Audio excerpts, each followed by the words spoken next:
Literature பொறுத்த வரைக்கும் list of prose and poems எல்லாமே கொடுத்துருப்பாங்க. ஸோ வந்து அந்த போயம் 25 போயம்ஸ் அப்படின்னா அந்த 25 போயம்ஸ் தான் நான் ஃபஸ்ட்டு படித்தேன், லைன் பை லைன் படித்தேன். அது எல்லாத்தையுமே வந்து நான் ஃபஸ்ட்டு மனப்பாடம் பண்ணிக்கிட்டேன்.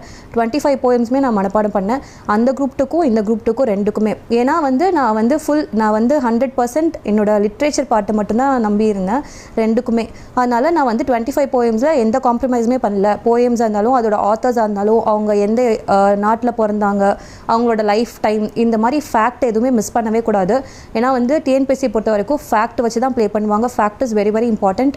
அதனால் எப்போவுமே ஒரு போயம் தான். அதுக்கப்புறம் போயம்ஸ் வந்து நடுவில் வந்து லைன்ஸ் கேட்பாங்க. ஸோ இதெல்லாம் வந்து புக்கில் இருக்க எந்த கொஸ்டினையுமே நம்ம மிஸ் பண்ணக்கூடாது. ஏன்னா ஜிஎஸ்ல எப்படி வரும்னு நமக்கு தெரியாது. ஸோ அதனால் நமக்கு அதுவும் இல்லாமல் ஒரு 25 போயம்ஸ் தான் நமக்கு கொடுத்துருக்காங்க. இது வந்து நமக்கு ஒரு பெரிய போஸ்ட், ஒரு கவர்மெண்ட் போஸ்ட் எடுத்து தரப்போகுது. ஸோ அதனால் அங்கெல்லாம் நம்ம காம்ப்ரமைஸ் பண்ணாமல் அதை வந்து கஷ்டப்பட்டாது படித்து முடிச்சிடணும், ஃபுல்லாக மக்கப் பண்ணிடணும். அதுக்கடுத்து ப்ரோஸ் வந்து ஒரு 14 ப்ரோஸ் தான் கொடுத்துருப்பாங்க. அதில் ஒரு 2-3 ப்ரோஸ் மட்டும்தான் கொஞ்சம் பெருசாக இருக்கும். மற்ற ப்ரோஸ்லாம் ரொம்ப சிம்பிளாக இருக்கும். அதுலேயும் இம்பார்ட்டண்ட்டாக ஃபேக்ட் தான் படிக்கணும்.